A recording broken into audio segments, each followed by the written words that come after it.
Thank you Ashish గారు. శిరీష్ గారిని మాట్లాడవలసిందిగా రిక్వెస్ట్. ప్రసన్న గారు ప్లీజ్. ఈ సినిమాకి డైలాగ్ స్క్రీన్ ప్లేని అందించిన ప్రసన్న గారు మాట్లాడారు. అందరికీ నమస్కారం. ఫస్ట్ థ్యాంక్ యూ రాజు గారు, శిరీష్ గారు. నా లైఫ్లోకి ఏ టైంలో మళ్ళీ వచ్చారో నాకు తెలుసు. ఇవన్నీ నేను మళ్ళీ మాట్లాడతాను.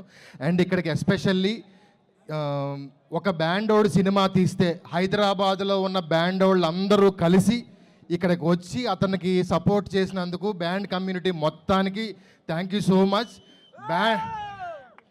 బ్యాండోళ్ళని అంటే ఒకప్పుడు మేకప్ వేసేవాడిని మేకప్ అని పిలువన్నాడు. ఇప్పుడు అతను మేకప్ ఆర్టిస్ట్ అయ్యాడు. హెయిర్ చేసేవాడిని హెయిర్ వాడిని పిలువన్నారు. ఇప్పుడు హెయిర్ స్టైలిస్ట్ అయ్యాడు. కానీ బ్యాండోళ్ళు అని ఉండిపోయారు.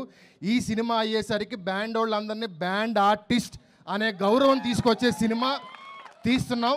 ఆదిత్య బ్లడ్లో చిన్నప్పటి నుంచి పుట్టినప్పటి నుంచి అతని బ్లడ్లో ఆ బ్యాండ్ అనే కల్చర్, హైదరాబాద్ అనే కల్చర్ ఈ సినిమాలో తీసుకురాబోతున్నాడు. ఇప్పటి వరకు 100 సంవత్సరాల తెలుగు సినిమా చరిత్రలో వేల సినిమాలు హైదరాబాద్లో తీశారు. కానీ Hyderabad culture, Hyderabad smell, Hyderabad flavour తెలిసేలాంటి ఫస్ట్ సినిమా ఇదే కాబోతుంది. దేత్తడి త్వరలో రాబోతున్నాం. Please bless us. Thank you so much. Thank you Prasanna garu. We wishing you all the very best to the entire team. Thank you so much. మీరందరూ కూడా ఇంత వర్షంలో నిలబడి మా అందరి కోసం వచ్చినందుకు థ్యాంక్ యూ. అండ్ జాయిన్ అయిన ప్రతి డ్రమ్మర్కి కూడా థ్యాంక్ యూ తెలియజేస్తున్నాం.